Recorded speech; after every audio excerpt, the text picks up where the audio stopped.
오늘 갑자기 백지화를 들고 나왔어요. 그다음 원희룡 저 장관 목소리도 해독. 굉장히 격앙됐죠. 그렇습니다. 이게 이럴 사안이야? 그러니까 오히려 수상한 겁니다. 이게 왜 이러지? 왜 이렇게 과잉 반응을 하지? 아하. 그다음에 이게 사실 장관 한 사람의 직권으로 취소할 수 있는 바로 사업인가? 만에.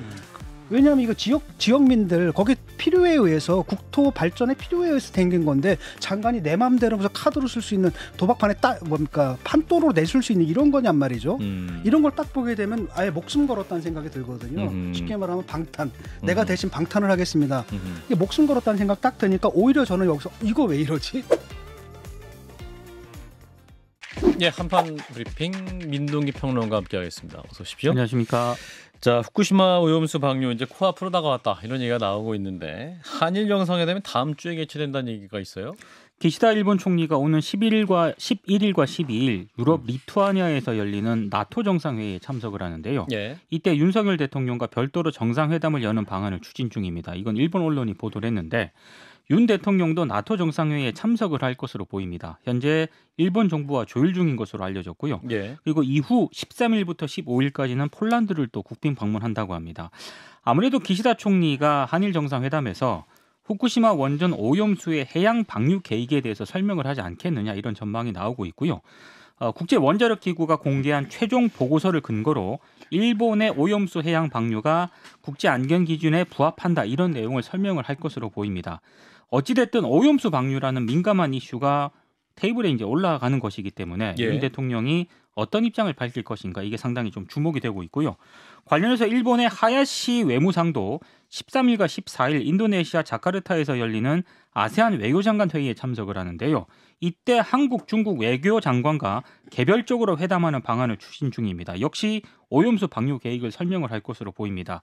관련해서 박광훈 민주당 원내대표가 한일 정상회담 추진과 관련해서 국민의 85%가 반대하는 사안에 대해서 윤 대통령이 이제라도 반대하고 있는 국민의 뜻을 정확하게 읽어내 전달할 필요가 있다. 이렇게 강조를 했습니다. 예. 이런 건데 민주당 오염수 방류에 대해서 총력 대응을 할 태세인데 어떤 대응을 한다는 겁니까? 잠시 뒤 오후 7시부터요. 내일 자정까지 17시간 동안 국회 본관 로텐더 홀에서 윤석열 정권 오염수 투기 반대 천명 촉구 비상행동을 개최합니다.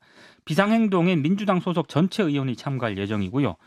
그리고 이제 비상선언 이후에 소속 의원들이 한 명씩 돌아가면서 자정까지 10분간 릴레이 필리버스터를 진행을 하고 이후 이제 밤샘 농성을 이어간다고 합니다.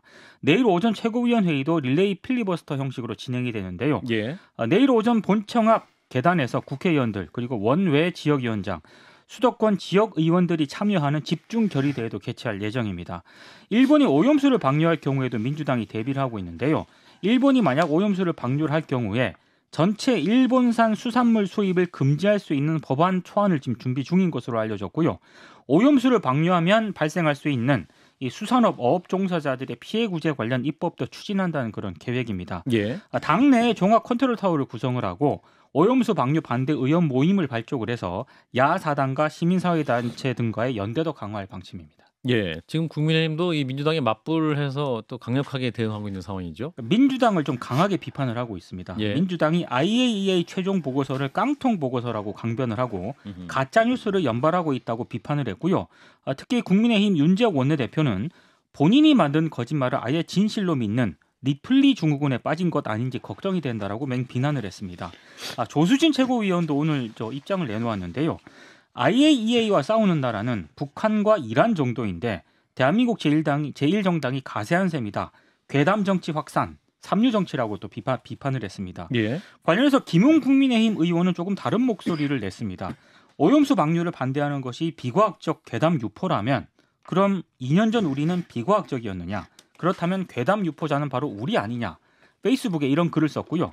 그러면서 지금이 과학이라면 그럼 2년 전에 괴담 유포 행위에 대해서 먼저 사죄해야 하는 것이 아닌가 이런 글을 썼습니다. 그러면서 국민의힘이 야당이었던 2021년 오염수 방류에 반대했고 당시 문재인 정부와 더불어민주당이 방류에 동조했다 이런 점을 지적을 했고요. 예. 여야가 바뀌니 서로의 입장도 바뀐다. 세상에 방사능보다 더 해괴한 것은 없는 것 같다라고 주장을 했습니다.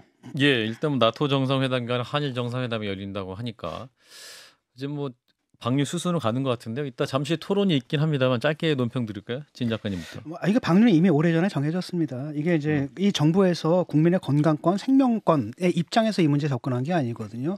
그러니까 미국의 압력으로 한일 관계를 개선해야 된다. 한미일 동맹 체제를 만들어야 된다. 그런 관점에서 이 문제에 접근하다 보니까 이미 모든 결정은 내려진 겁니다. 예. 나머지는 이제 그냥 수술 뭐 형식적인 절차에 불과하고 이번에도 아마 이제 최종적으로 저쪽에서 이해를 구하면 이해한다 뭐 이런 식으로 끝나게 되겠죠. 예. 그래서 이거 가장 큰 문제가 바로 그 부분이거든요. 이게 국민의 생명권 이거 굉장히 중요한 문제인데 예. 그다음에 한미일 협력을 위해 가지고 이거 꼭 찬성해줄 필요 없거든요. 반대해도 됩니다. 이거 전혀 다른 문제거든요. 근데 이 정도로 일본한테 굽신굽신하는 것 왜냐하면 이 문제가 행여 조금이라도 외교적 걸림돌이 되지 않을까. 그러니까 자기들의 이념적인 어떤 이념을 실현하기 위해서 국민의 생명권, 건강권을 갖다 아주 좀 우습게 보는 거 있죠. 가볍게 보는 거. 이게 광우병 때도 그 문제였지 않습니까? 예. 그게 지금 재현되고 있고 그 부분을 비판하면 되는데 민주당에서는 과학의 영역을 떠나면 안 됩니다. 과학의 영역을 떠나면 안 되고 그렇기 때문에 철저한 비판을 하되 문제는 뭐냐면 그걸 갖다 그 위험을 과도하게 부풀려서 공포감을 조성해서는 안 된다는 생각입니다. 초점을 잘 잡아서 비판을 해야 될 것 같고 이 법률도 이상해. 이걸 수집하다 만다. 이걸 법률로 정하나요? 어느 나라에서? 그리고 이게 입법 사항인가? 이런 생각이 들고 또 다른 한편으로는 그럴 경우에 일본에서도 또 한편으로는 보복을 할 수가 있단 말이죠.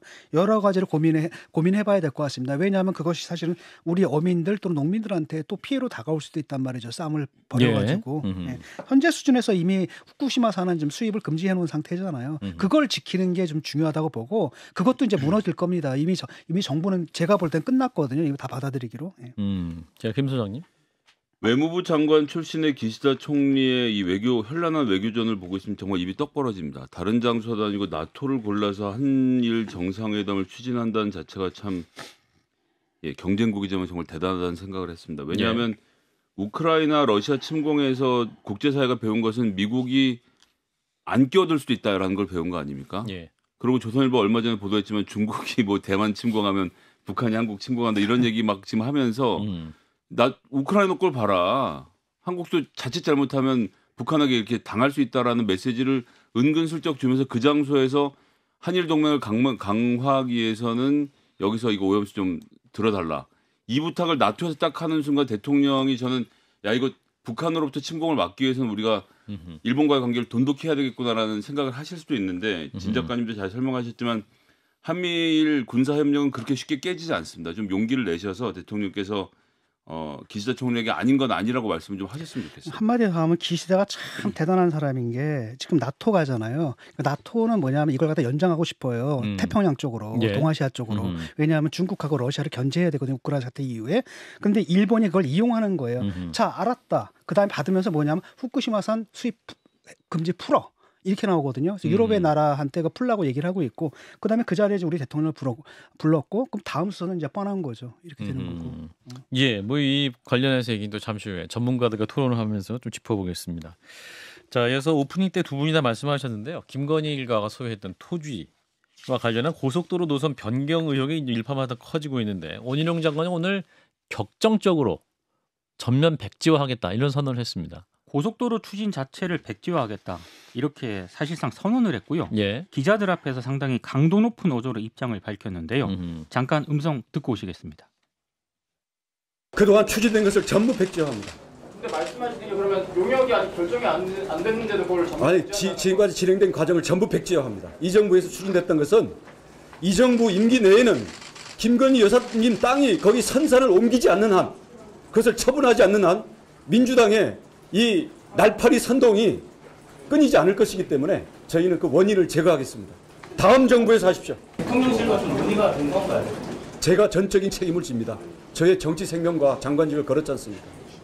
민주당은 민주당 간판을 거십시오. 다음 정부에서 하십시오. 굉장히 센 발언이네요. 네. 이 민주당은 2년 전 예비 타당성 조사 당시에도 바뀌지 않았던 해당 고속도로 계획이 지난 5월 국토부가 김건희 여사의 땅이 인접한 곳으로 종점을 바꿨다는 사실을 지적하면서 특혜 의혹을 제기를 했는데요. 예.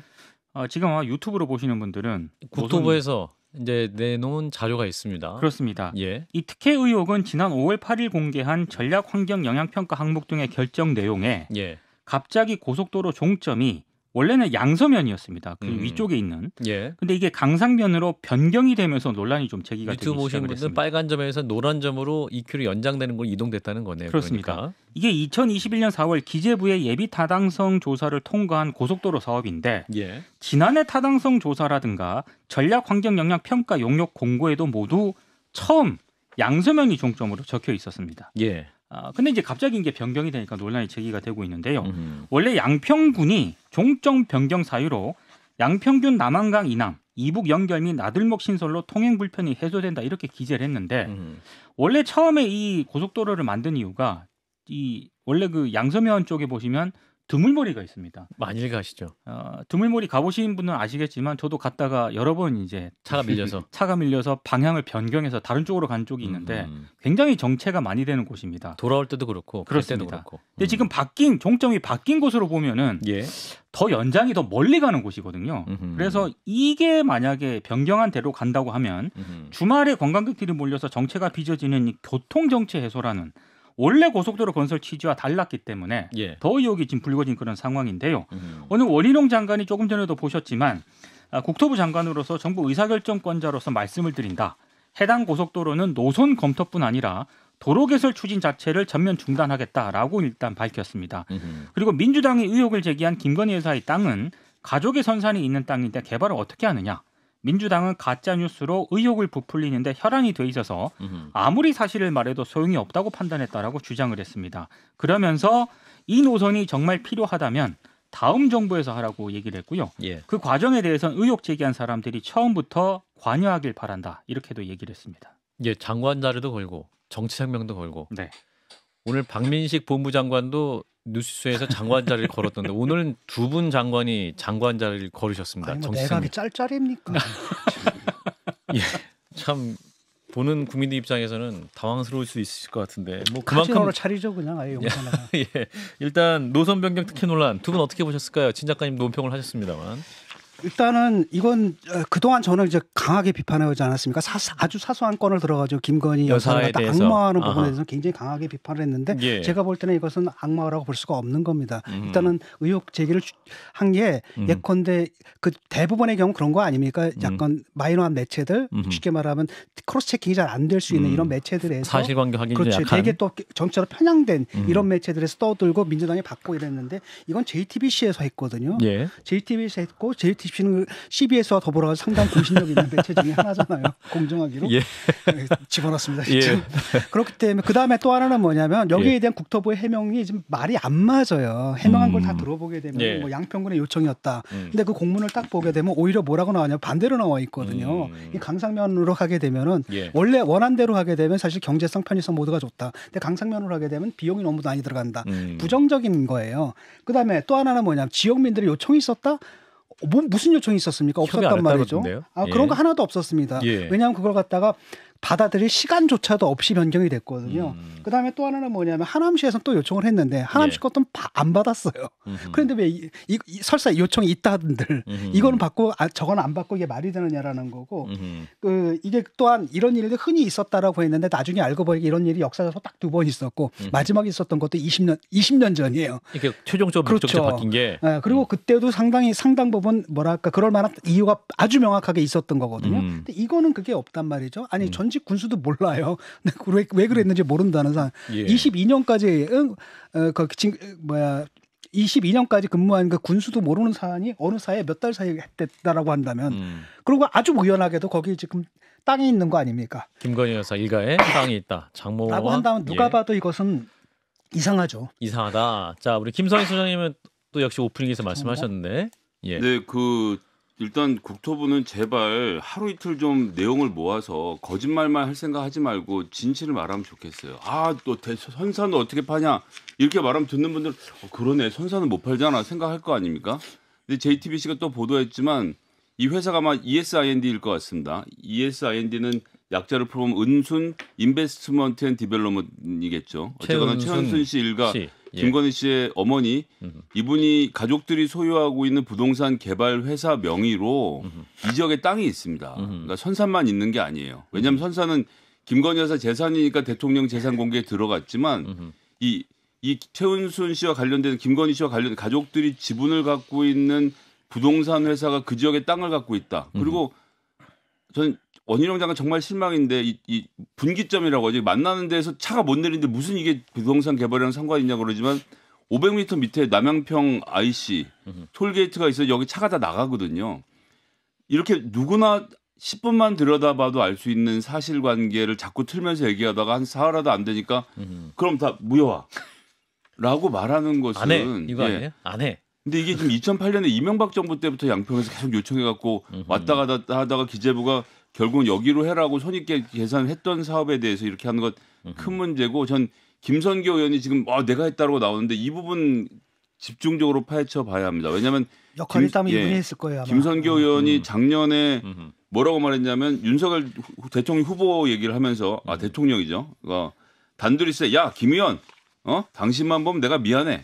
이렇게 말을 했다라고 공개적으로 언급을 했던 적도 있습니다. 근데 여기서 미안해를 본인은 뭘로 해석했냐면 그 장모의 조금 전에 말했던 ESIND가 아파트 지었던 건 있죠. 그걸 본인이 양평군수로서 허가를 내줬거든요. 그 사건으로 고초를 겪은 걸 미안하다고 말했다고 이분이 공개적으로 이야기하고 있을 만큼 이 김선교 의원과 최은순, 김건희 씨 일가가 굉장히 가까운 사이라고 한다면 이번 사건 원희룡 장관 억울해만 하지 말고 야당의 의혹 제기에 대답을 좀 해주십시오. 그 사건은 아마 2명이 구속됐죠.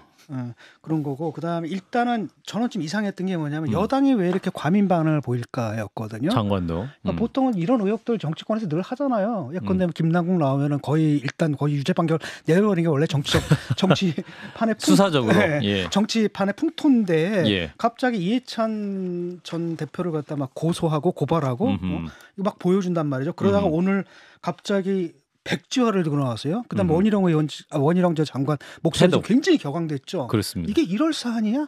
그러니까 오히려 수상한 겁니다. 이게 왜 이러지? 왜 이렇게 과잉 반응을 하지? 그러니까 그다음에 이게 사실 장관 한 사람의 직권으로 취소할 수 있는 사업인가? 하루 만에. 왜냐하면 이거 지역민들 거기 필요에 의해서 국토 발전의 필요에 의해서 생긴 건데 장관이 내 마음대로 카드로 쓸 수 있는 도박판에 판도로 내줄 수 있는 이런 거냔 말이죠. 이런 걸 딱 보게 되면 아예 목숨 걸었다는 생각이 들거든요. 쉽게 말하면 방탄. 내가 대신 방탄을 하겠습니다. 이게 목숨 걸었다는 생각 딱 드니까 오히려 저는 여기서 이거 왜 이러지? 이게 대개는 그렇잖아요. 의혹이 제기가 되면은 나중에 이제 우리가 의심스러웠던 것들도 해명이 되는 경우가 있어가지고 그런 거라고 생각을 했는데 오히려 이분들의 태도를 딱 보니까 이건 오히려 저는 거꾸로 뭔가 있다 이건 이상하잖아요. 이게 말이 됩니까? 예컨대 부산시장이 열받아가지고 신공항 엑스포하네 취소 이게 가능한 얘기입니까? 자, 김 소장님 뭐 짧게 논평하실까요? 아니요, 그 정도. 알겠습니다. 자, 일단 뭐 관련 이슈는 갈수록 더 커질 것 같아갖고요. 아마 내일도 다룰 수 있지 않을까 생각합니다. 자, 토론이 예정돼 있어서 일단 민동기 평론가는 여기서 보내드려야 될 것 같습니다. 고맙습니다. 고맙습니다. 좋아요. 구독, 알림 설정.